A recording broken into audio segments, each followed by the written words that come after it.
Let's finish right where we left off. We don't have much more to go.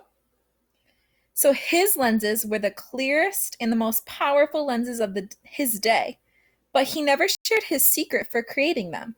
No one came close to matching Antoine's quality of his microscope for more than 100 years after his death.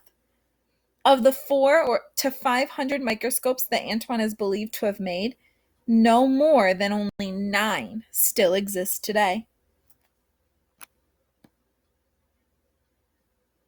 Antoine is one of my heroes because he is the first person to describe bacteria, or tiny living things not visible to the human eye. And his discovery of bacteria made it possible to see other small living things, such as the small building blocks of all of life on Earth.